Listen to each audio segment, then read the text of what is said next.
আসসালামু আলাইকুম। আমি মেহেদি। আজকে আপনাদের সামনে একটি লাইভ ক্লাস নিয়ে এসেছি। তো বর্তমানে অন্যান্য দেশের মতো করোনা ভাইরাস বাংলাদেশেও খুব মহামারী আকার ধারণ করেছে। তো আপনারা ইতিমধ্যে জানেন, বাংলাদেশ সরকার আমাদের সবসময় বলে যাচ্ছেন আমরা যেন ঘরে থাকি এবং আমরা যেন নিরাপদে থাকি। তো এই বিষয়ে বাংলাদেশ সরকার আমাদেরকে বারবার উদ্বুদ্ধ করতেছেন, কিন্তু আমরা অনেক সময় জীবিকার চাহিদা হয়তো বাইরে বের হচ্ছি, কিন্তু এগুলো আসলে আমাদের পরিহার করা উচিত। তো স্টুডেন্টদের কথা চিন্তা করে বাংলাদেশ সরকার বা শিক্ষা মন্ত্রণালয় তারা স্টুডেন্টদের কথা চিন্তা করেই কিন্তু স্কুল বন্ধ রাখছে, স্কুল খুলে দেয়নি। তো সেই স্টুডেন্টের পড়া অনেকখানি পিছিয়ে যাওয়ারই কথা।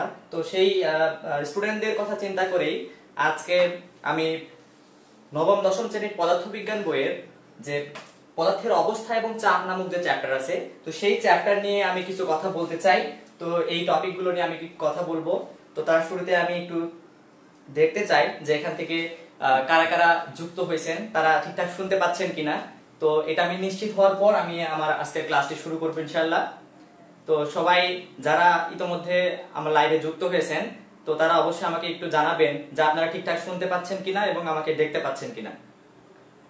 তো আপনারা জানাতে থাকুন। এবং সেই সাথে আমি যেহেতু প্রথমবারের মতো ফেসবুকে লাইভ করতে যাচ্ছি, তো এই লাইভ ক্লাসটা অবশ্যই আপনি আপনার পরিচিত যারা ছোট ভাই অথবা আপনার সহপাঠী যারা আছে তাদেরকে অবশ্যই এই ব্যাপারটা, এই ভিডিওটা শেয়ার করে দিবেন এবং সাথে সাথে যেন তারা আমার এই লাইভে যুক্ত হতে পারে। কারণ আমার ইচ্ছাই হচ্ছে নবম দশম শ্রেণীর শিক্ষার্থীরা যেন এই টপিকগুলো সম্পর্কে একটু ভালোভাবে জানে। তো সেই বিষয়গুলো আমি আজকে একটু ক্লিয়ার করতে চাই। তো অবশ্যই আপনারা শেয়ার করে আপনার পাশের যারা আছে তাদেরকে দেখার সুযোগ করে দিবেন। আপনারা শেয়ার করতে থাকুন এবং জানাতে থাকুন যে ঠিকঠাক শোনা যাচ্ছে কিনা এবং ঠিকঠাক দেখা যাচ্ছে কিনা।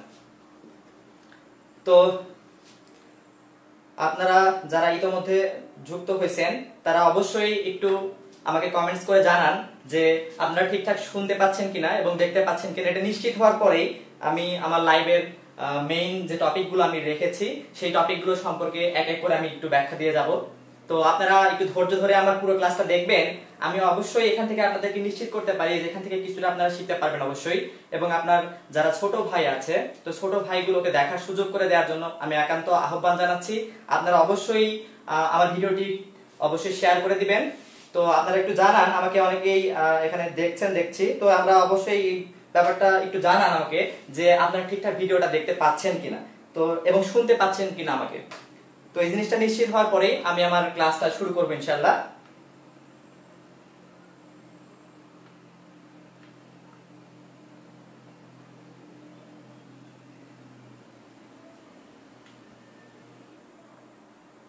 তো আমি আমার ক্লাসের মেইন টপিক যেগুলো রেখেছি আজকে একটু দেখেন। যে টপিকগুলো হচ্ছে এখানে চাপ, আমি ফার্স্টে চাপ নিয়ে কথা বলবো, তারপর আয়তন, তারপর আমি ঘনত্ব কথা বলবো। এর মাঝখানে অনেকগুলো কথা হবে, সেই টপিকগুলো আমি একটু এখানে নোট করে রেখেছি। তো ঘনত্ব, এর উপরে আমি অনেকগুলো টপিক এবং এখানে অনেক বেসিক কথাবার্তা হবে এই ঘনত্ব টপিকটার উপরে। তারপর আমি নেক্সট এই ঘনত্ব টপিক আলোচনা করে এখান থেকে আমি চলে যাব স্থির তরলের মধ্যে কোন একটা বিন্দুতে আমরা যে চাপটা নির্ণয় করি, সেই চাপ মানে স্থির তরল অথবা এখানে তরলের বদলে বাতাসও হতে পারে। তো এখানে মানে মেইনলি বলতে গেলে তরল অথবা বাতাস, অথবা আমি এক কথায় বলতে গেলে প্রবাহী।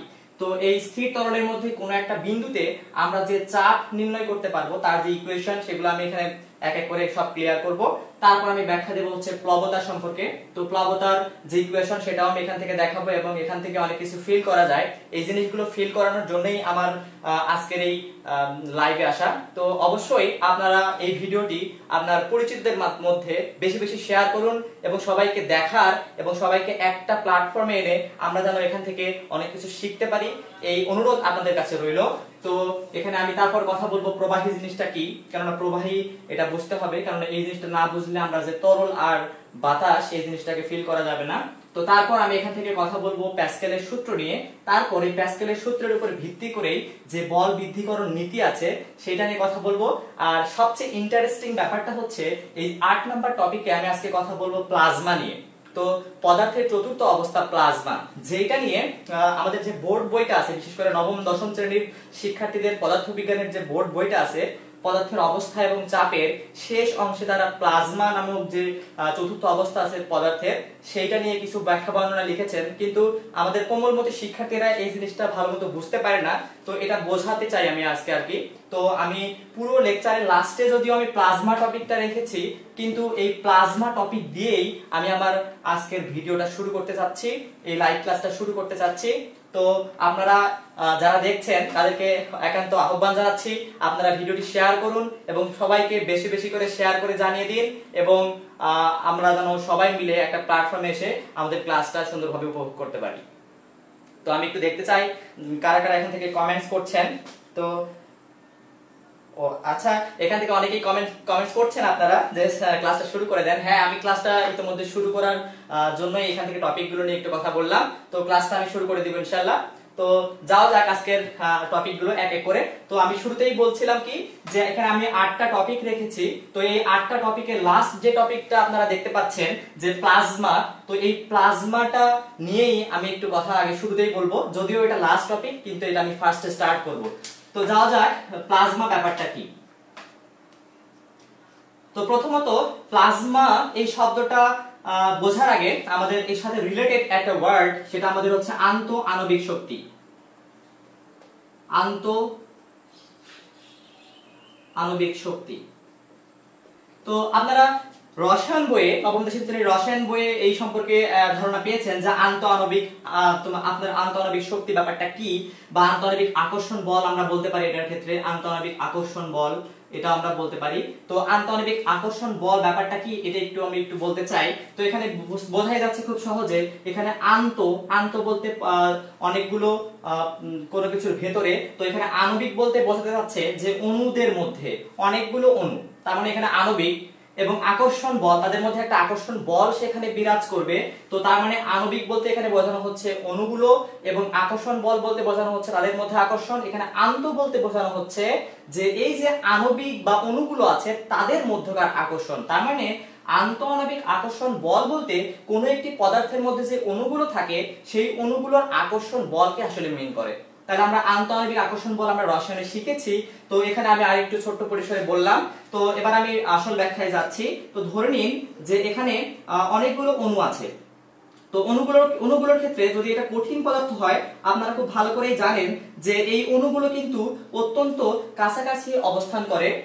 তো এখানে অনেকগুলো, এখানে পুরোটা মিলেই এরকম অণু থাকবে এবং তারা দৃঢ় বন্ধনে আবদ্ধ থাকবে। তার মানে এখানে খেয়াল করে দেখুন যে এর ক্ষেত্রে কিন্তু আন্ত আণবিক আকর্ষণ বলের মানটা কিন্তু অনেক বেশি। যেহেতু এটা কি পদার্থ, এটা হচ্ছে আমাদের কঠিন পদার্থ। তো কঠিন পদার্থের ক্ষেত্রে আন্ত আণবিক আকর্ষণ বলের মানটা অনেক বেশি থাকে।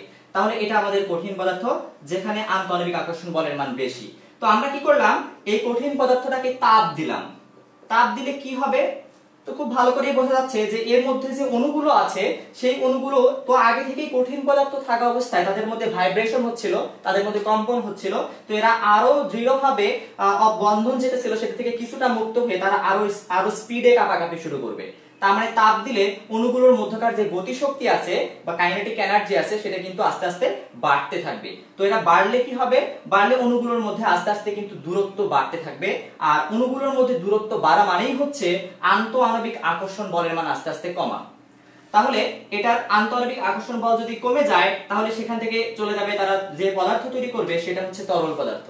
তাহলে সেই ক্ষেত্রে অণুগুলোর মধ্যে একটু দূরত্ব বেশি, আগের তুলনায় কিন্তু দূরত্ব বেশি অণুগুলোর মধ্যে, এবং আন্ত আণবিক যে আকর্ষণ বলটা আছে মানে এই অণুগুলোর মধ্যকার যে আকর্ষণ বলটা আছে সেই বল কিন্তু কঠিনের তুলনায় কম।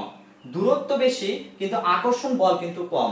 তাপ দিলে কি হচ্ছে, কঠিন থেকে তরল হচ্ছে এবং আন্ত আণবিক আকর্ষণ বলগুলো কমে যাচ্ছে এবং তাদের মধ্যকার দূরত্ব বেড়ে যাচ্ছে। এইটুকু আমরা আশা করি রসায়নে শিখে ফেলেছি। তো এটাকে আমরা যদি আরো তাপ দেই, আমাদের ইচ্ছা হয়েছে আরো তাপ দেওয়ার, আমরা তাপ দিয়ে দিলাম। তো এখান থেকে এই যে তরল অবস্থাটা আছে এই তরল অবস্থা থেকে সে কিন্তু তাপ দিলে অণুগুলোর মধ্যকার ছোটাছুটি আরো বেড়ে যাবে। তো এটা যদি ছোটাছুটি বেড়ে যায় তাদের মধ্যকার যে আকর্ষণ বল আছে তো এই আকর্ষণ বলের মান কিন্তু আরো কমতে থাকবে। তার মানে কি, আকর্ষণ বলের মান যদি কমতে থাকে তাহলে তাদের মধ্যকার যে দূরত্বগুলো আছে সেই দূরত্বগুলো কিন্তু আরো বাড়তে থাকবে। তো এবং আমরা জানি যে গ্যাসীয় পদার্থ বা বায়বীয় যে পদার্থ আছে সেই পদার্থগুলোর মধ্যে যে অণুগুলো থাকে তাদের মধ্যে আকর্ষণ বল নেই বললেই চলে, মানে খুবই দূরত্ব বেড়ে যায়, এরকম একটা অবস্থা। তাহলে এখান থেকে এরা এলোমেলো ভাবে এই পাত্রের মধ্যে ছোটাছুটি করবে এবং পাত্রের দেয়ালে এবং নিজেদের মধ্যে আঘাতপ্রাপ্ত হতে থাকবে, এবং এই স্টেট বা এই অবস্থাটাকে আমরা বলি কি, এই অবস্থাটাকে বলি আমরা বায়বীয় অবস্থা। এটাকে আমরা বলি বায়বীয় অবস্থা। তার মানে কঠিনকে তাপ দিলে তরল হয়, তরলকে তাপ দিলে বায়বীয় হয়। এবার একটু চিন্তা করে দেখেন তো যে এই তিনটা স্টেট পদার্থের আমরা কিন্তু সবাই জানি, কিন্তু এরপরেও যে পদার্থের আরেকটা স্টেট আছে সেটা হচ্ছে প্লাজমা। তো সেই জিনিসটাই আমি আগে এখানে ক্লিয়ার করতে চাই। তো আমাদের ইচ্ছা হয়েছে যে এটাকে আমি আরো তাপ দিব, তো আমি আরো তাপ দিয়ে দিলাম। তো তাপ দেওয়ার পর কি হতে পারে একটু খেয়াল করে দেখেন, যেখানে কঠিন পদার্থের মধ্যে অণুগুলো খুব কাছাকাছি ছিল, এখানে আরেকটু দূরত্ব বাড়ছে, এখানে আরেকটু দূরত্ব বাড়ছে, এখানে যদি আসেন এ তো বাড়ার আর জায়গায় নেই, কারণ এদের মধ্যে তো আকর্ষণ বল নেই বললেই চলে। তো বাড়ার জায়গায় নেই, এদেরকে আরো তাপ দিচ্ছেন। এখানে একটু গল্প বলি, গল্পটা হচ্ছে ধরে নিন আপনার বাসায় কোনো ছেলে পড়াশোনা করছে বা আপনারই কোনো সন্তান পড়াশোনা করছে, অথবা আপনি আপনি যদি স্টুডেন্ট দেখে থাকেন তাহলে আপনাকে বলি যে আপনি হচ্ছে কি করছেন, আপনার ছোট ভাইকে আপনার বাসায় ছোট ভাই আছে, তো ছোট ভাইকে আপনি বলছেন যে এটা আনতো, ওটা আনতো, এটা আনতো, এরকম করছেন। তো এরকম করতে করতে কোন একটা পর্যায়ে কিন্তু সে বিরক্ত হয়ে যাবে, এবং বিরক্ত হলে কি করে, বিরক্ত হলে সে বাসার গেটটা সুন্দর করে খুলে সে বাসা থেকে বের হয়ে যাবে, তাই না? তো একই ঘটনা কিন্তু এই জায়গায় ঘটে। খেয়াল করে দেখেন, আপনি তাপ দিচ্ছেন মানে কি, মানে এই জায়গায় এই অণুগুলোকে বিরক্ত করছেন। তো এই অণুগুলোকে বিরক্ত করতে থাকলে তারা দূরত্ব বাড়াতে থাকে, আরো বিরক্ত করলে মানে তাপ দিলে এখানে দূরত্ব আরো বাড়াতে থাকে, এবং এক পর্যায়ে যদি আরো তাপ দিয়ে দেন তখন সে তো আর বাড়ার জায়গা পাচ্ছে না, সে কি করবে, দরজাটা সুন্দর করে খুলে এখান থেকে ঘর থেকে বের হয়ে যাবে। তো এখানে কিন্তু সেই কাজটাই করে এই অণুগুলো। তো আমরা এই অণুগুলোর মধ্যে ক্ষুদ্রতম অবস্থা হচ্ছে পরমাণু। তো এই পরমাণু নিয়ে একটু চিন্তা করি, পরমাণুর মধ্যে কি অবস্থা হয়ে থাকে। ধরে নেন যে এটা হচ্ছে আমাদের নিউক্লিয়াস, এবং নিউক্লিয়াসের মধ্যে কারা কারা থাকে জানি বলছিলাম, এটা হচ্ছে প্রোটন আর হচ্ছে নিউট্রন। আপনারা এই বিষয়টা জানেন যে প্রোটন আর নিউট্রন সেন্টারে থাকে, সেই সেন্টারকে আমরা বলি নিউক্লিয়াস পরমাণুর ক্ষেত্রে। এবং বাহিরে কতগুলো অনুমোদিত কক্ষপথ থাকে, যেই ধারণা আপনারা পেয়েছেন বোর এবং রাদারফোর্ডের মডেল থেকে। তো এখানে এই কক্ষপথগুলোতে ইলেকট্রনগুলো ফ্লো করে বা এভাবে প্রবাহ হয় বা এখানে আবর্তন করতে থাকে, ঘুরতে থাকে। তাহলে এই যে ইলেকট্রনগুলো ঘুরতেছে, আপনি তাপ দিচ্ছেন মানে কি, ইলেকট্রনকে বিরক্ত করছেন। তো ইলেকট্রনগুলো এভাবে ঘুরতে ঘুরতে কোন একটা পর্যায়ে যখন বেশি তাপ পেয়ে যাচ্ছে তখন তো সে তার অবস্থান এখান থেকে ভেঙে ফেলবে। তো এখান থেকে এই অবস্থানটা ভেঙে তারা কি অবস্থায় চলে যাবে, এখান থেকে ইলেকট্রনটা বাহিরে বের করে দেবে। এবং ইলেকট্রন যদি একটা বাহিরে বের করে দেয়, এই যে কক্ষপথে ইলেকট্রনগুলো সুন্দরভাবে ছিল তখন কিন্তু এই পরমাণুটা নিরপেক্ষ ছিল। নিরপেক্ষ মানে কি একটু ভালো করে বোঝাতে চাই আপনাকে বা আপনাদেরকে। এখান থেকে দেখেন, এখানে এই নিউক্লিয়াসটা যদি সোডিয়াম হয় তাহলে সোডিয়ামের পারমাণবিক সংখ্যা কত আমরা খুব ভালো করে জানি, 11। তার মানে এই 11 মানে কি, মানে হচ্ছে এর মধ্যে প্রোটন সংখ্যা কতগুলো, এর মধ্যে প্রোটন সংখ্যা কিন্তু 11, এবং ইলেকট্রন সংখ্যা কতগুলো, ইলেকট্রন সংখ্যাও কিন্তু 11। তাহলে প্রোটন আর ইলেকট্রন যখন সেম থাকে, প্রোটন মানে পজিটিভ চার্জ, ইলেকট্রন মানে নেগেটিভ চার্জ। তো পজিটিভ চার্জ আর নেগেটিভ চার্জ যখন ইকুয়ালাইজড হয়ে যায় তখন এই ব্যাপারটাকে আমরা বলি নিরপেক্ষ। তার মানে এই কন্ডিশন অবস্থায় যখন আমি তাপ দেইনি, গ্যাসীয় স্টেটে ছিল, তখন এই অণুগুলো ভেঙে পরমাণু হয়েছে বটে, কিন্তু তাকে যখন আপনি আরো তাপ দিচ্ছেন তখন সেই অণুগুলো ভেঙে শুধু ভেঙেই যাচ্ছে না, তখন তাদের যে শেষ কক্ষপথে ইলেকট্রন আছে সেই ইলেকট্রনটা তার কক্ষপথ থেকে বের করে দিচ্ছে, কেননা অতিরিক্ত বিরক্ত হয়ে যাচ্ছে, একটু আগেই বললাম। তাহলে সেই ক্ষেত্রে প্রোটন ঠিকই থাকবে, কারণ প্রোটন তো সেন্টারে আছে, কিন্তু ইলেকট্রন একটা এখান থেকে কি হয়ে গেল, বাইরে বের হয়ে গেল। ইলেকট্রন বের হয়ে গেলে এখানে কি ঘটনা ঘটবে, এখানে এখানে কিন্তু দেখেন একটা ইলেকট্রন কমে গেছে। তো একটা ইলেকট্রন কমে যাওয়া মানে কি, একটা ইলেকট্রন কমে যাওয়া মানে হচ্ছে একটা প্রোটন বেড়ে যাওয়া। তার মানে এই সোডিয়ামটা কিন্তু এখানে মাথার উপরে একটা প্লাস চার্জ হিসেবে দেখাবো। তো এই প্লাস চার্জ হিসেবে বোঝানো মানে হচ্ছে যে সোডিয়াম কিন্তু এখন চার্জ হয়ে গেছে। তো আমি এখানে সোডিয়ামটা এমনিতে বোঝানোর জন্য নিলাম। তো ধরে নেন এখানে কোনো গ্যাসীয় কোনো কণা আছে, সেই কণাগুলোর ক্ষেত্রে যে পরমাণু আছে, আপনি যদি আরো তাপ দিয়ে দেন, অনেক বেশি তাপ গ্যাসীয় স্টেটের পর, তখন যে ঘটনাটা ঘটবে, শেষ কক্ষপথ থেকে ইলেকট্রন কিন্তু বের হয়ে যাবে। তো এখানে বের হয়ে গেলে কি ঘটনা ঘটবে, ইলেকট্রন যখন বের হয়ে যাবে তখন সেই পরমাণুটা কিন্তু চার্জড হয়ে যাবে, মানে এক কথায় সে আর নিরপেক্ষ থাকবে না। তো তো এখানে বাহিরের কক্ষপথে ইলেকট্রন ঘোরাঘুরি করবে। তো বাহিরের কক্ষপথে এরকম একটা পরমাণুতে আর একটা পদার্থ থাকে না, অনেকগুলো পদার্থ থাকে। এই সবগুলো পদার্থ যদি এরকম ভাবে বাহিরের কক্ষপথে ইলেকট্রন একটা করে বের করে দিতে থাকে, তখন সেই ক্ষেত্রে কিন্তু মনে হবে যে এই পুরো গ্যাসীয় স্টেটটা আর গ্যাসীয় স্টেট নেই। কি হয়েছে বলেন তো? এখানে যে ঘটনাটা ঘটছে সেইটা হচ্ছে এই প্রত্যেকটা পরমাণু থেকে বের হওয়া ইলেকট্রন, সেই ইলেকট্রনগুলো এরকম ভাবে ঘোরাঘুরি করবে এলোপাতাড়ি ভাবে, কেননা সে মুক্ত। তো মুক্ত ইলেকট্রনের ঘোরাঘুরি, এবং সেই ক্ষেত্রে এই পরমাণুটা চার্জড। তার মানে সেখানে পজিটিভ চার্জ এবং নেগেটিভ চার্জ, মানে ইলেকট্রনের মুক্ত ইলেকট্রন এবং সেই চার্জিত কণাটা একটা মনে হবে একটা সাগরের মধ্যে এলোপাতাড়ি ভাবে ঘোরাঘুরি করছে। তখন সেই স্টেটটাকেই বিজ্ঞানীরা নাম দিয়েছেন প্লাজমা। এখন প্রশ্ন আসতে পারে এর নাম প্লাজমা কেন? প্লাজমা দেওয়ার পিছনে কিন্তু অনেক বড় একটা ঘটনা, আমি ছোট্ট করে বলি। ঘটনাটা হচ্ছে একে প্লাজমা জিনিসটা আপনারা মনে করে দেখেন তো, যে প্লাজমা কোথায় শুনেছেন? আপনারা কিন্তু বায়োলজি পড়তে গিয়ে প্লাজমা শুনেছেন। তো প্লাজমা ব্যাপারটা হচ্ছে কি, যে আমাদের যে রক্ত থাকে সেই রক্তের কিন্তু যদি সেটা মেরুদণ্ডী প্রাণী হয় তার কিন্তু 55% থাকে রক্তরস। তো এই রক্তরসেরই ইংরেজি নামটা কিন্তু ছিল প্লাজমা। খেয়াল করে দেখেন, তাহলে রক্তরসের এই ব্যাপারটা যখন ফ্লো করে, মানে রক্ত যখন আমাদের শিরা উপশিরার মধ্যে দিয়ে ফ্লো করে বা প্রবাহিত হয়, তখন সেইটা দেখতে যেমন, আর এই যে আমাদের পজিটিভ চার্জ এবং ইলেকট্রন, মুক্ত ইলেকট্রন, এদের যে এলোপাতাড়ি ঘোরাঘুরি গ্যাসীয় স্টেটের মধ্যে, তখন এই ঘোরাঘুরি আর ওই রক্তের প্লাজমা যেটা আমরা বললাম সেটার ফ্লোটা দেখতে অনেকটা সেম। এই জন্যই বিজ্ঞানীরা এই বিষয়টাকে প্লাজমা বলে আখ্যায়িত করেছেন। আশা করি ব্যাপারটা বুঝতে পারছেন যে প্লাজমা জিনিসটা কি। এবার একটা মজার ব্যাপার বলি, যে প্লাজমার দিকে খেয়াল করে দেখেন, এর মধ্যে কিন্তু পজিটিভ চার্জের কণা আছে এবং মুক্ত ইলেকট্রন আছে। এবার আমি যদি এই দিক দিয়ে বিদ্যুৎ প্রবাহ করি, কি ঘটনা ঘটতে পারে আপনারা একটু বলেন তো আমাকে কমেন্টসে, যে এই দিক দিয়ে যদি আমি বিদ্যুৎ প্রবাহিত করি, মানে গ্যাসীয় স্টেটের মধ্যে দিয়ে বিদ্যুৎ প্রবাহ করব, তাহলে কি ঘটনা ঘটতে পারে আপনারা একটু বলেন আমাকে।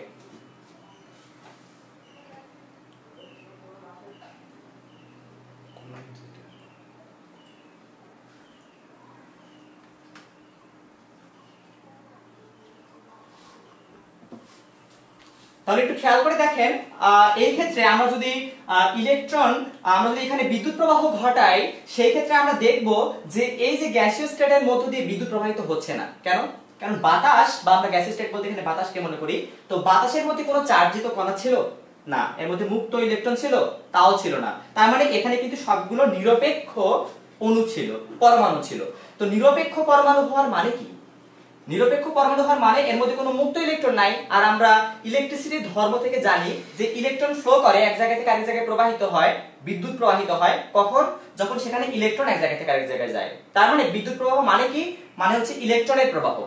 তার মানে এদিক দিয়ে ইলেকট্রন ফ্লো করতে হবে, কিন্তু এর মধ্যে তো ইলেকট্রন নেই, মুক্ত ইলেকট্রন নেই, তাহলে ফ্লো করবে কে? এইজন্য গ্যাসীয় পদার্থ কিন্তু বিদ্যুতের অপরিবাহী।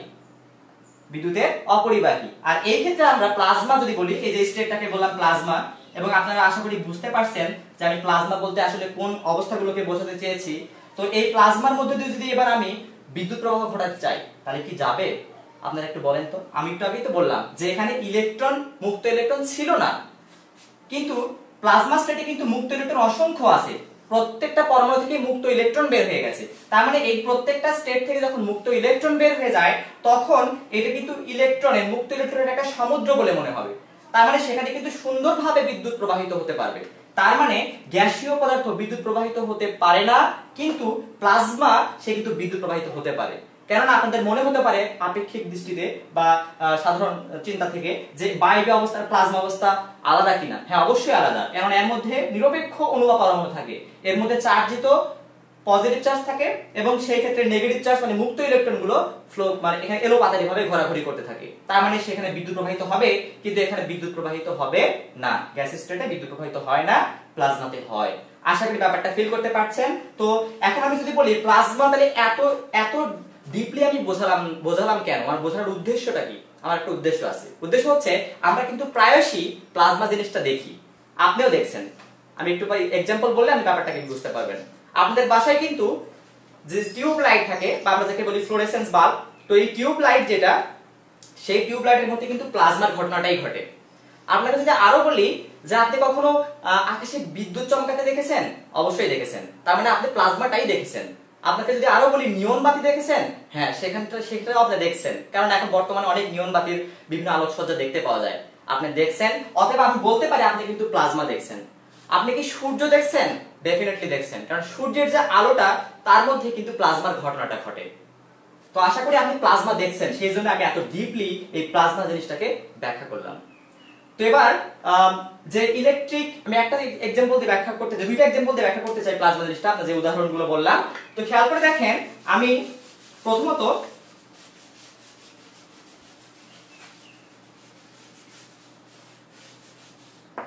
টিউব লাইটের গল্পে আসি। তো ধরে নেন এটা আমাদের হচ্ছে সেই বাসার টিউব লাইট। তো টিউব লাইটের ভিতরে দুই পাশ থেকে আমরা এরকম ভাবে ইলেকট্রিক ফ্লো করি, মানে কারেন্টের সংযোগ দেই, এবং ভিতরে থাকে আর্গন বাতাস, আর্গনের গ্যাস, আর এর মধ্যে ফসফর দানা বলে একটা পদার্থ থাকে, এই ফসফর দানা। এবং এখান থেকে যখন ইলেকট্রিক বিদ্যুৎ ক্ষেত্র তৈরি হয়, এখানে একটা কথা বলে রাখা দরকার যে গ্যাসকে শুধু অধিক তাপ দিয়েই প্লাজমা বানানো যায় না, গ্যাসকে কিন্তু চাইলে আমরা অধিক বিদ্যুৎ শক্তি বা বিদ্যুৎ ক্ষেত্র দিয়েও প্লাজমা বানাতে পারি। তার মানে গ্যাসকে আমরা অধিক তাপ দিয়েও প্লাজমা বানাতে পারি, আবার গ্যাসকে অধিক বিদ্যুৎ ক্ষেত্র দিয়েও প্লাজমা বানাতে পারি। তো এখানে সেই বিদ্যুৎ ক্ষেত্রটা আছে, আমরা তাপ দিচ্ছি না, এখানে দিচ্ছি বিদ্যুৎ ক্ষেত্র। তো দুই পাশে বিদ্যুৎ ক্ষেত্র সৃষ্টি করলে এর মধ্যে যে আর্গনের বাতাসটা ছিল গ্যাসীয় স্টেট, সেই স্টেটগুলো এই শক্তিশালী বিদ্যুৎ ক্ষেত্রের প্রভাবে সেই আর্গনগুলো কি হয়ে যায়, প্লাজমা হয়ে যায়। এবং প্লাজমার মধ্যে দিয়ে যেহেতু এখানে দুই পাশে বিদ্যুৎ আছে, তো সেই ক্ষেত্রে এখানে একটা স্পার্ক হবে, ইলেকট্রিক স্পার্ক। সেই স্পার্কের ফলে এই পুরো আমাদের যে আর্গনের বাতাস আছে সে কিন্তু প্লাজমা হয়ে যাবে, এবং এই প্লাজমার মধ্যে দিয়ে সুন্দরভাবে বিদ্যুৎ ফ্লো করবে, এবং এই ফসফর দানার ফলে সেটা কিন্তু আলোকোজ্জ্বল হয়ে উঠবে। আমরা সেখান থেকে টিউব লাইটটা জ্বলতে দেখি। আশা করি বুঝতে পেরেছেন। তো এবার আমি যদি বিদ্যুৎ চমকানোর ঘটনাটা বলি, বা যে বজ্রপাত হয়, সেখানে একটু খেয়াল করে দেখেন অনেকগুলো মেঘ থাকে, এবং মেঘের মধ্যে কিন্তু ঘর্ষণ হয়। তো ধরে নেন এর মধ্যে চার্জ হয়, চার্জিত কণা থাকে। ধরে নেন এখানে পজিটিভ চার্জ আছে, একটাতে পজিটিভ চার্জ জমা হলো মেঘে মেঘে ঘর্ষণের ফলে, এবং এখানে ধরে নেন নেগেটিভ চার্জ জমা হলো। তো এই যে পজিটিভ চার্জ আর নেগেটিভ চার্জ জমা হচ্ছে, এদের মধ্যে তো প্রথমে বাতাস ছিল, কিন্তু এখানে অনেক শক্তিশালী একটা বৈদ্যুতিক ক্ষেত্র তৈরি হয়, এখানে অনেক শক্তিশালী একটা বৈদ্যুতিক ক্ষেত্র তৈরি হয়। এই ক্ষেত্রগুলোর মধ্য দিয়ে যখন বাতাস ছিল, তখন কিন্তু ইলেকট্রন ফ্লো করবে না, ফলে বিদ্যুৎ প্রবাহিত হবে না। কিন্তু যখন এখানে অত্যন্ত শক্তিশালী বিদ্যুৎ ক্ষেত্র তৈরি হয়, তখন তার বাতাস, আশেপাশের বাতাসের বাতাস থাকে না, মানে গ্যাস থাকে না, সে কি হয়ে যায়, সে হয়ে যায় প্লাজমা। তো এটা যদি প্লাজমা হয়ে যায়, তাহলে যে ঘটনাটা ঘটবে এর মধ্যে দিয়ে সুন্দরভাবে ইলেকট্রিক ফ্লো করবে। এবং এইভাবে কিন্তু একটা মেঘ থেকে আরেকটা মেঘের মধ্যে এরকম ভাবে আমরা আঁকা বাঁকা পথে কি দেখি, আমরা বজ্রপাত হতে দেখি। এইভাবে কিন্তু আমরা বজ্রপাত হতে দেখি, এবং এই ঘটনাকে বলা হয় টেসলা, মানে বিদ্যুতে লাফিয়ে লাফিয়ে চলা। তো যারা গেমস খেলছেন তারা তো টেসলা জানেনি। তো এই হচ্ছে আমাদের টেসলার ঘটনা। তো এই টেসলার মতো করে কি হয়, বিদ্যুৎগুলো ফ্লো করে, মানে টেসলা মানে হচ্ছে লাফিয়ে লাফিয়ে চলা বিদ্যুতের। তো এইভাবে লাফিয়ে লাফিয়ে বিদ্যুৎ চলে, ফ্লো করে। তো আশা করি আমি বজ্রপাত দিয়েও এই জিনিসটার মধ্যে যে প্লাজমা ঘটনা আছে এটাকে বুঝতে পারছেন। তো আমি আর অতগুলো এক্সাম্পলে যাব না, কারণ আমার অনেকগুলো টপিক বলতে হবে। তো আমি প্লাজমা জিনিসটা আশা করি বুঝে থাকলে আমি পরের টপিকের দিকে যাই। তো আপনারা আমাকে একটু কমেন্টস করে জানান যে কি ঘটনা ঘটতেছে, বুঝতে পারতেছেন কিনা, আপনারা শেয়ার করছেন কিনা, এই জিনিসটা আমি একটু দেখতে চাই।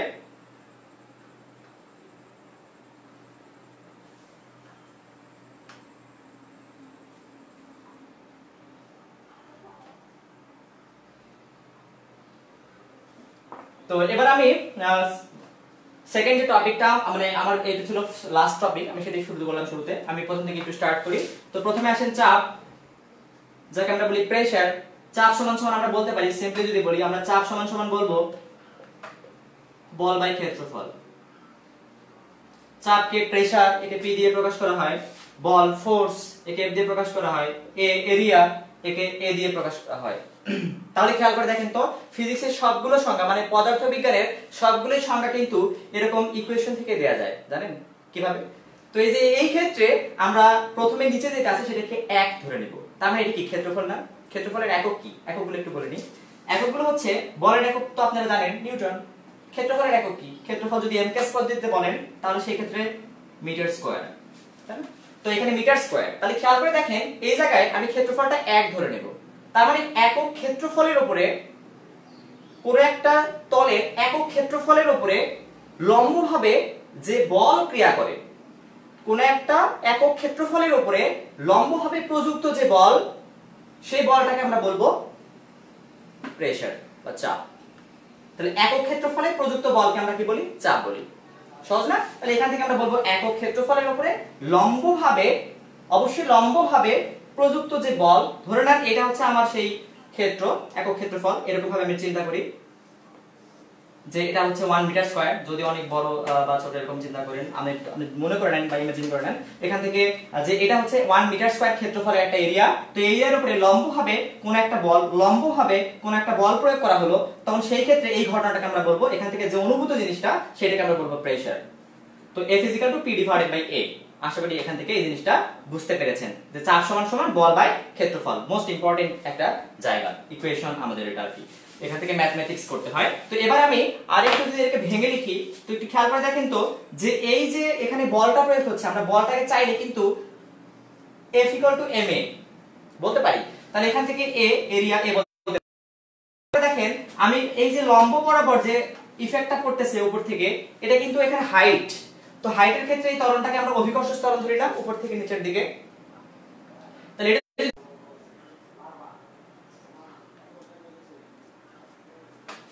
ধরে নেন এটা কোনো মেয়ের হচ্ছে হিল, যেখানে দেখেন পেন্সিল হিলের মতো অনেকটা। তো এরকম একটা মাথা আছে, চকা মাথা। তো আমি অত সুন্দর দাগাইনি, জাস্ট একটু বোঝার জন্য দাগালাম। তো ধরে নেন একটা হচ্ছে ছেলের আমরা যদি শু আঁকাই, তাহলে সেই ক্ষেত্রে এরকম একটা দেখবো আমরা। তো এরকম দেখবো। তো এই যে এটা হচ্ছে আমাদের তলার ক্ষেত্রে, একটু খেয়াল করেন এই তলার ক্ষেত্রে এরিয়া কত বড়। এই ক্ষেত্রে এরিয়া কিন্তু বড়, এরিয়া কিন্তু বেশি, আর এই ক্ষেত্রে এরিয়া কিন্তু কি কম। তো ধরে নেন যে একটা মহিলা তার সদ্য বিবাহিত তার হাজবেন্ড তার সাথে কক্সবাজার সি বিচে ঘুরতে গেছে। তাহলে কি ঘটনা ঘটবে? ধরে নেন তারা এতটা এক্সাইটেড ছিল যে বাস থেকে নামছে, অথবা যেখান থেকে যেভাবে গেছে তার এখান থেকে নামছে, নেমে দুম করে ওভাবেই এই আমাদের হিল পরেই সি বিচে ঘুরতে চলে গেছে। কি ঘটনা ঘটতে পারে খেয়াল করে দেখেন। এই ক্ষেত্রে এই হিল, মেয়ের হিলটা কিন্তু সুন্দরভাবে ডেবে যাবে, সে আর পা তুলতে পারবে না, ডাববে কিন্তু বেশি। আর ছেলের যেটা আছে সেটা কিন্তু অতটা ডাববে না। তার মানে এই ক্ষেত্রে বলেন তো চাপ কার বেশি ছিল? অবশ্যই কিন্তু মহিলার যে হিলটা ছিল সেখানে কিন্তু চাপটা কি ছিল? বেশি। তার মানে খেয়াল করে দেখেন এরিয়া কম এখানে, মানে ক্ষেত্রফল কম, সেখানে কিন্তু চাপটা বেশি। আবার এদিকে একটু তাকান, এই ক্ষেত্রে এরিয়া কিন্তু বড়, তাহলে সেই ক্ষেত্রে আমরা কি বলবো? তার চাপের মানটা কি হবে? যেহেতু চাপটা কম, দাবতেছে কম, তাহলে এখান থেকে চাপটা কম। তার মানে এরিয়া আর প্রেসার, মানে ক্ষেত্রফল আর প্রেসার পরস্পরের ব্যস্তানুপাতিক। তার জন্য একটা কন্ডিশন ধরে নিতে হবে। কন্ডিশনটা কি? এই ক্ষেত্রে একটু খেয়াল করেন। এই ইকুয়েশনের মধ্যে আমি যদি বলটাকে কনস্ট্যান্ট ধরে নিই, ধরে নেন বলটা কনস্ট্যান্ট, ধ্রুবক, তাহলে বলটা ধ্রুবক ধরলে এই ধ্রুবক আর ইকুয়াল চিহ্ন তুলে দিতে পারি, যে একটা প্রপোর্শনাল চিহ্ন আনতে পারি। তো P is proportional to 1/A। তাহলে একটু খেয়াল করে দেখেন এই সম্পর্কটা কি? ব্যস্তানুপাতিক সম্পর্ক না? তার মানে এরিয়া আর প্রেসার পরস্পরের কি? ব্যস্তানুপাতিক। তার মানে ক্ষেত্রফল যত বড় চাপ তত কিন্তু কম, আর ক্ষেত্রফল যত ছোট চাপ সেখানে কিন্তু বেশি। আশা করি এই ব্যাপারটা বুঝতে পেরেছেন। তো এবার আমি আরেকটা উদাহরণ দিতে চাই, সেটা হচ্ছে কি, এবার আপনি F কে কনস্ট্যান্ট ধরলেন, A কে কনস্ট্যান্ট ধরা যায় না? হ্যাঁ যায়। তাহলে আপনি A কে কনস্ট্যান্ট ধরেন। A কে কনস্ট্যান্ট ধরলে কি হবে? এই A 1/A R E equal, এটা উঠে যাবে। তো এখান থেকে P is proportional to আমরা কি পাবো? এখান থেকে F পাবো। তার মানে খেয়াল করে দেখেন বলের মান যত বেশি হবে, বল যত বেশি দিবেন সেই ক্ষেত্রে চাপের মান কিন্তু বাড়বে। তার মানে ফোর্স যত বেশি সেই ক্ষেত্রে প্রেসারের মান তত বেশি। তো আশা করি ব্যাপারটা বুঝতে পেরেছেন। যে এখান থেকে আমি দুইটা জিনিসকে এক্সপ্লেইন করলাম। এবার আরেকটা কনফিউশনপূর্ণ একটা টপিক, সেটা হচ্ছে কি চাপ কেন স্কেলার রাশি? চাপ কেন স্কেলার রাশি? এই জিনিসটা অনেকেই বোঝে না। তো আমি একটু ফিল করাতে চাই চাপ কেন স্কেলার রাশি। তো যাই এবার চাপের স্কেলার হওয়ার গল্পে। তো এবার আমরা একটু আগে ইকুয়েশন লিখছিলাম চাপ সমান বল বাই ক্ষেত্রফল, বল বাই ক্ষেত্রফল মানে P = F/A। তাহলে এখানে বল কি রাশি? বল কিন্তু ভেক্টর রাশি। এখানে A কি ধরনের রাশি? A কিন্তু স্কেলার রাশি, মানে ক্ষেত্রফল স্কেলার রাশি। তাহলে বল ভেক্টর, A স্কেলার, তারপরে একটা তো ভেক্টর আছে। তো ভেক্টরের সুবাদে অবশ্যই প্রেসারটা কি হওয়া উচিত? ভেক্টর হওয়া উচিত। এটা বোঝাতে গিয়ে আমাদেরকে বুঝতে হবে প্যাসকেলের সূত্র।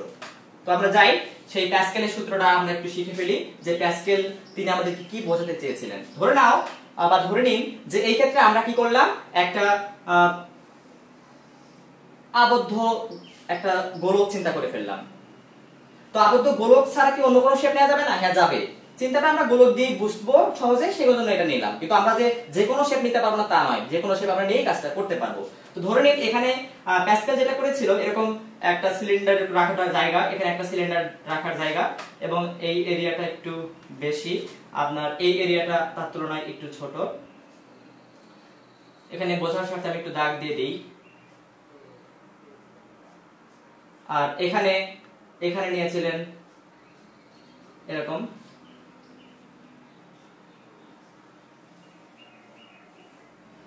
তো খেয়াল করে দেখেন এরকম একটা ব্যাপার।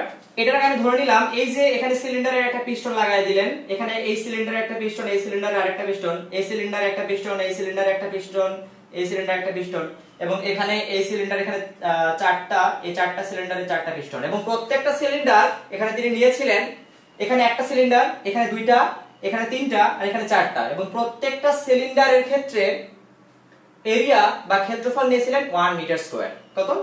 1 মিটার স্কয়ার। তাহলে এখানে ক্ষেত্রফল 1 মিটার স্কয়ার। তার উপরে এই প্রথম যে সিলিন্ডারটা আছে সেখানে তিনি একটা বল প্রয়োগ করলেন। কত বল প্রয়োগ করলেন? ধরে নেন এখান থেকে F1 বল প্রয়োগ করলেন।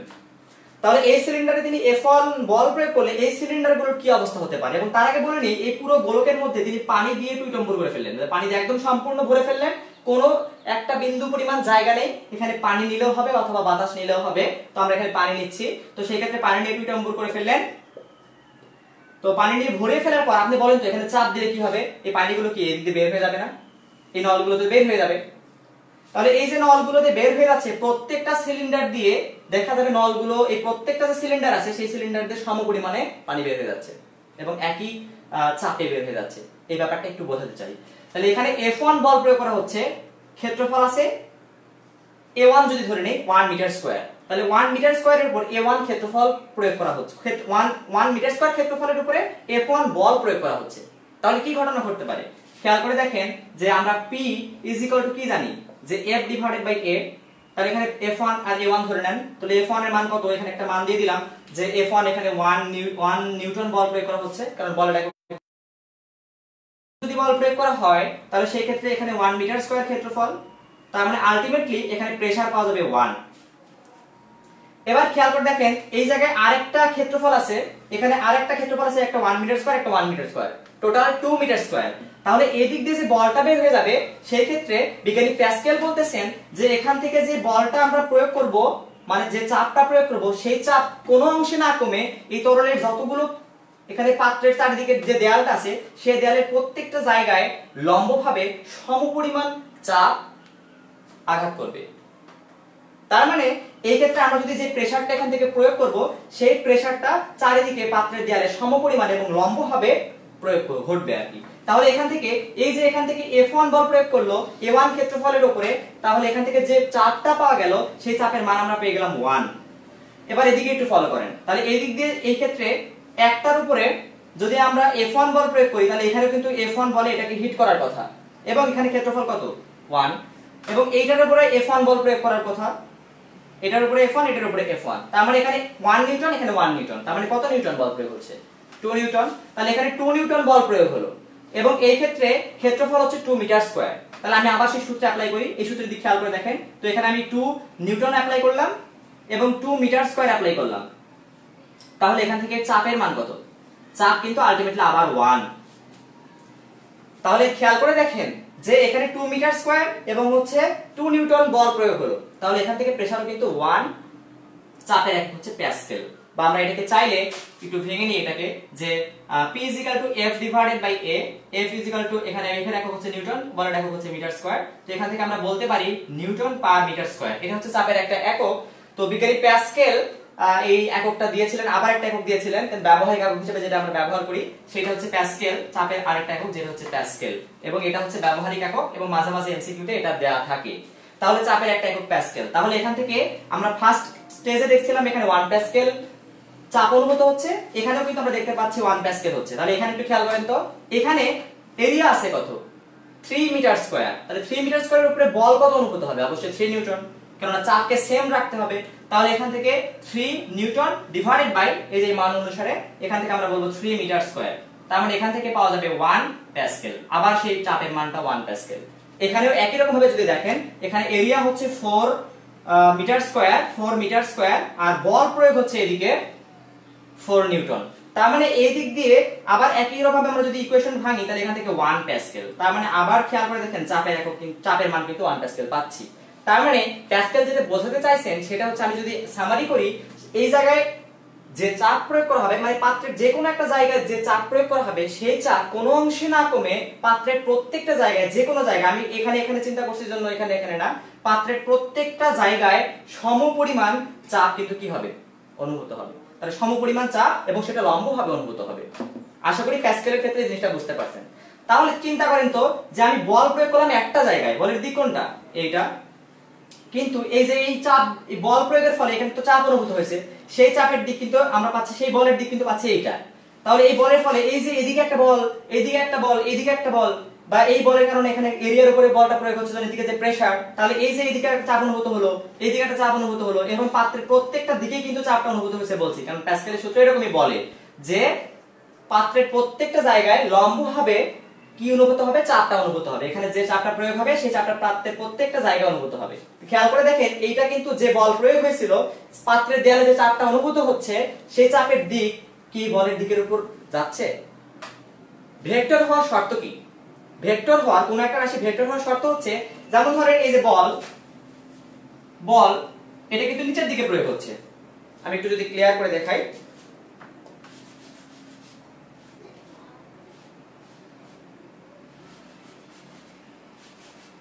যে এখানে আমি যে বলটা প্রয়োগ করতেছি, সেই বলটা কিন্তু দেখেন যে এই বরাবর নিচের দিকে ক্রিয়া করতেছে, আর চাপ অনুভূত হচ্ছে কিন্তু পাত্রের দেয়াল বরাবর লম্বভাবে। বা আমরা এভাবে সিম্পলি চিন্তা করলে, এই বরাবর একটা চিন্তা করি, এই বরাবর চিন্তা করি, এই বরাবর চিন্তা করি, আমি যেগুলো দাগাইছিলাম আর কি। তাহলে চাপ এইদিকে অনুভূত হচ্ছে, এইদিকে অনুভূত হচ্ছে, এইদিকে অনুভূত হচ্ছে। তার মানে ভেক্টর হতে গেলে অবশ্যই তার কিন্তু দেখেন বলের ক্ষেত্রে একটা মান ছিল এবং একটাই তার দিক ছিল, কিন্তু এই ক্ষেত্রে চাপের মান ঠিকই একই আছে, সবগুলোর ক্ষেত্রে মান সেম চাপের, কিন্তু এক আছে নাকি দিক অনেকগুলো হয়ে গেছে, দিক অনেকগুলো হয়ে গেছে। তো আমরা কি বলতে পারি, একটু আগেই বললাম ভেক্টর হওয়ার শর্ত হচ্ছে যে মান থাকতে হবে একটা, দিকও থাকতে হবে একটা, নির্দিষ্ট দিক থাকতে হবে। কিন্তু এই চাপগুলোর কি নির্দিষ্ট দিক আছে, নেই। তার মানে এই চাপগুলো কোনোভাবেই দিকের উপর, এই দিকের জন্য এই বলের উপর নির্ভরশীল নয়। তার মানে আমরা সোজা করেই বলতে পারি, যেহেতু এর কোনো দিকের উপর নির্ভরশীল হচ্ছে না চাপ, তাহলে চাপ একটা কি রাশি, স্কেলার রাশি। আশা করি ব্যাপারটা বুঝতে পারছেন যে চাপ কেন স্কেলার রাশি। বল প্রয়োগ হচ্ছে একটা দিকে, কিন্তু চাপগুলো কিন্তু আলাদা আলাদা দিকে প্রয়োগ হচ্ছে। তার মানে একটা নির্দিষ্ট দিক নেই, আর একটা নির্দিষ্ট দিক না থাকলেই আমরা বলবো চাপটা কি রাশি, তার চাপের কোনো দিক নেই। আর চাপের দিক নেই বলতেই আমরা বলবো চাপ স্কেলার রাশি। আশা করি বুঝতে পারছেন চাপ হচ্ছে স্কেলার কেন। এবং সেই সাথে আশা করি প্যাসকেলের সূত্রটাকে ফিল করতে পারছেন। প্যাসকেলের সূত্র কি বলছিল, যে একটা চাপ যদি আমরা একটা সিলিন্ডার দিয়ে প্রয়োগ করি, বা কোন আবদ্ধ ক্ষেত্রের মধ্যে যদি আমরা একটা চাপ প্রয়োগ করি, তো সেই আবদ্ধ প্রবাহীর মধ্যে, ক্ষেত্র বললে ভুল হবে, তো আবদ্ধ প্রবাহীর মধ্যে যে চাপ প্রয়োগ করা হয়, সেই চাপ কোনো অংশে না কমে চারিদিকে পাত্রের দেয়ালে লম্বভাবে সেই চাপটা সমপরিমাণ চাপ অনুভূত হয়। তার মানে আমরা দেখাইছিলাম, এখানে 1 পাইছিলাম, এখানে 1 পাইছিলাম, এখানে 1, এখানে 1, এখানে 1, চাপের মান সবগুলো জায়গায় সেম ছিল। এবং আমরা জাস্ট এই কয়েকটা জায়গা চিন্তা করছিলাম, বলছিলাম যে পাত্রের দেয়ালের পুরোটা জুড়ে কিন্তু সেই চাপ লম্বভাবে এবং সমপরিমাণ চাপ প্রয়োগ হবে। এটি হচ্ছে প্যাসকেলের সূত্র, এবং সেখান থেকে সুন্দর করে চাপ যে একটা স্কেলার রাশি, সেটাকে কিন্তু ফিল করা যায়। আশা করি ব্যাপারটা বুঝতে পারছেন। তো এবার আমি নেক্সট টপিকের দিকে যাই। নেক্সট টপিকটা হচ্ছে, আমি একটু গল্পে গল্পে প্যাসকেলকে বোঝাতে চাইছি, কারণ এখানে একটা প্যাসকেল লিখছিলাম। কিসের একক জানি প্যাসকেল? চাপের একক। তো একদিন বিজ্ঞানীরা তো গবেষণা করেন সবসময়, তো গবেষণা করতে করতে একদিন, এটা কাল্পনিক গল্প, জাস্ট মজা নেওয়ার জন্য গল্পটা বলা, এটা বাস্তব ভাববেন না আপনারা। তো প্যাসকেল চিন্তা করলো, প্যাসকেল শুধু না, অনেকগুলো বিজ্ঞানী মিলেই চিন্তা করলো যে আমরা সবাই মিলে লুকোচুরি খেলবো। তো লুকোচুরি খেলা শুরু হয়ে গেল, এবং সেই ক্ষেত্রে আইনস্টাইনকে বানানো হলো চোর। আচ্ছা, আইনস্টাইন যদি চোর হয়, তাহলে আইনস্টাইন কি করবে? সবাই লুকিয়ে পড়বে, আইনস্টাইন সবাইকে খুঁজবে। এভাবেই আইনস্টাইন কি করলো, সবাইকে খোঁজা শুরু করলো। কিন্তু তাকাতে গিয়ে দুম করে দেখে যে এক সাইডে নিউটন দাঁড়ায় আছে। তো নিউটনকে দাঁড়ায় আছে মানে কি, আইনস্টাইন কি করবে? নিউটনের কাছে দৌড় দিবে, দৌড় দিয়ে যায় নিউটনকে ধরবে, ধরে বলবে তুমি ধাপ্পা, যেটা আমরা সাধারণত লুকোচুরি খেলায় খেলি। এই ঘটনাটা ঘটার কথা, সেই কাজটা সে আইনস্টাইন করেই ফেললো। আইনস্টাইন কি করলো, নিউটনের কাছে গেল, তাকে হাত দিয়ে ধরতে যাবে, গিয়ে বলছে তুমি ধাপ্পা নিউটন। সাথে সাথে নিউটন বলতেছে থামো। কি হয়েছে? থামো বললাম কেন? আপনি তো দেখতেছি আপনি দাঁড়ায় আছেন, আপনি তো লুকান না, আপনাকে ধাপ্পা বলবোই। বলতেছে আপনি নিউটন, আপনি নিউটন না, আপনি নিউটন, আপনি ধাপ্পা, আপনি চোর হয়ে গেছেন। এবার বলছে না আমি তো নিউটন না। আরে বাবা আপনি নিউটন না, আইনস্টাইন বলছে আপনি নিউটন না, দেখতে পাচ্ছি আপনি নিউটন না মানে বলছে আমি তো নিউটন না, আমি প্যাসকেল। তো কিভাবে সে প্যাসকেল হলো, এই ঘটনাটা একটু বলি। খেয়াল করে দেখেন এই যে P = F divided by A না, তার মানে এটা কি আমরা যদি একটু লিখি তাহলে এখান থেকে এটা মিটার স্কয়ার না, আর F কি নিউটন না। তো এরকম চিন্তা করেন যে একটা ক্ষেত্র আছে, সেই ক্ষেত্রটা মানে বেসিক্যালি যে ঘটনাটা ঘটাইছিল নিউটন তার পায়ের তলায় সুন্দর করে 1 মিটার স্কয়ার ক্ষেত্রফলের একটা এরিয়া দাগাইছিলেন, দাগিয়ে তার উপর নিউটন দাঁড়াইছিলেন। তো খেয়াল করে দেখেন 1 মিটার স্কয়ার ক্ষেত্রফলের উপর দাঁড়ানো থাকা অবস্থায় যদি একজন নিউটন দাঁড়ায় থাকে, 1 মিটার স্কয়ার পুরো ক্ষেত্রের উপরে যদি একজন নিউটন দাঁড়ায় থাকে, নিউটন মানে এই যে বলটা প্রয়োগ হলো সেই বলের এককটা নিউটন, যদি সেটা 1 নিউটন হয়, সেই নিউটন যদি তার উপর দাঁড়ায় থাকে তাহলে সেই ক্ষেত্রে নিউটনটা কি হয়ে যায়, চাপের একক আমরা বলছিলাম প্যাসকেল হয়ে যায় না। তাহলে এই প্যাসকেলের মানটা কত আসবে বলেন তো, এখানে 1 এখানে 1, তার মানে এখানে 1, তার মানে ছিল সে একজন নিউটন, সে কিন্তু এখন হয়ে গেল একজন প্যাসকেল। তো আশা করি বুঝতে পারছেন যে নিউটন কিভাবে প্যাসকেল হলো। তো এখান থেকে আমি বলতে চাচ্ছি এটা যে এটা সবসময় 1 মিটার স্কয়ার ধরে নিতে হবে, এখানে বলের মান আস্তে আস্তে বাড়াতে হবে। তো বল 2 হতে পারে, 3 হতে পারে, তাহলে এখানে 2 হলে এখানে 2 প্যাসকেল, এখানে 3 হতে গেলে এখানে 3 প্যাসকেল, 4 হলে 4 প্যাসকেল। আশা করি ব্যাপারটা এখান থেকে ফিল করতে পারছেন যে আমরা এই প্যাসকেল আর নিউটনের মধ্যে যে এককের সম্পর্কটা, এটা আশা করি ক্লিয়ার। এটা শুনে আইনস্টাইন তো রীতিমতো একদম অজ্ঞান হয়ে গেছে, সে মাটিতে দুম করে পড়ে গেছে, যেটা কি শোনাইলা নিউটন, এটা কি শোনাইলো। আশা করি ব্যাপারটা বুঝতে পারছেন। তো এবার আমরা নেক্সট টপিকের দিকে যাই। নেক্সট টপিকটা হচ্ছে আয়তন। তো আমি একটু আয়তন নিয়ে কথা বলবো, যাকে আমরা ভলিউম বলি। তো এই আয়তনের ক্ষেত্রে এটাকে ভি দিয়ে প্রকাশ করা হয়। আর আয়তনকে আমরা যদি সিম্পলি চিন্তা করি তাহলে সেই ক্ষেত্রে মিটার কিউব একক আসবে, কারণ দৈর্ঘ্য গুণন প্রস্থ গুণন উচ্চতা যদি আমরা চিন্তা করি, কোন একটা আয়তাকার ক্ষেত্র চিন্তা করি, সেই ক্ষেত্রে দৈর্ঘ্য গুণন প্রস্থ গুণন উচ্চতা, তাহলে এখান থেকে আমরা বলতে পারি দৈর্ঘ্যের ক্ষেত্রে একটা মিটার, প্রস্থের ক্ষেত্রে একটা মিটার, ক্ষেত্রফলের ক্ষেত্রে একটা, দৈর্ঘ্যের ক্ষেত্রে প্রস্থের ক্ষেত্রে একটা মিটার, আর হচ্ছে উচ্চতার ক্ষেত্রে একটা মিটার। তাহলে দৈর্ঘ্য মিটার, প্রস্থের মিটার, আর এটা হচ্ছে উচ্চতার মিটার। তো সেখান থেকে আমরা পাচ্ছি কি মিটার কিউব, তার মানে ঘন মিটার। তাহলে আয়তনের একক পাচ্ছি আমরা ঘন মিটার। তাহলে আয়তনের সংজ্ঞা কি? সংজ্ঞা খুবই সহজ, কোন একটা বস্তু যে জায়গা জুড়ে থাকে সেটাই তার আয়তন। কোন একটা বস্তু এখানে রেখে দিলেন, সে যে জায়গা দখল করে থাকবে সেটাই তার কি আয়তন। তাহলে এখান থেকে আয়তন জিনিসটা আশা করি বুঝতে পারছেন। তো আয়তন জিনিসটার এটুকু জানলেই এনাফ। তো আমি একটু সামনের দিকে অগ্রসর হই। পরেরটা হচ্ছে আমার ঘনত্ব। তো একটু ঘনত্ব নিয়ে কথা বলবো। ঘনত্বের ক্ষেত্রে ঘনত্ব সমান সমান ভর ভাগ আয়তন। ঘনত্বকে প্রকাশ করা হয় রো দিয়ে, এটা রো ইজিক্যাল টু ভর হচ্ছে m আর আয়তন হচ্ছে v। আমি বলছিলাম ফিজিক্সের সংজ্ঞা বলার সময় সবসময় নিচ থেকে বলবেন, তাহলে খুব সহজ। খেয়াল করে দেখেন এখানে আমাদের আয়তনের একক মিটার কিউব মানে ঘন মিটার। তাহলে 1 মিটার কিউব আয়তনের কোন একটা বস্তুর ভর যতটুকু হবে, 1 মিটার কিউব আয়তনের কোন বস্তুর ভর যতটুকু হবে সেটি তার ঘনত্ব। খুব সহজ। তো এখান থেকে খুব সহজে সংজ্ঞা বলা যায়। তো এবার দেখেন এর এককটা কি হবে। তো ভরের একক কি? খুব সহজ, ভরের একক হচ্ছে কেজি। আয়তনের একক কি? একটু আগে বের করছি, মিটার কিউব। তাহলে এখান থেকে আমরা যদি একবার লিখি তাহলে কেজি পার হচ্ছে মিটার কিউব। এটা হচ্ছে ঘনত্বের একক। ঘনত্বকে রো দিয়ে প্রকাশ করা হয় m/v। আমরা ঘনত্ব জিনিসটাকে আশা করি ফিল করতে পারলাম।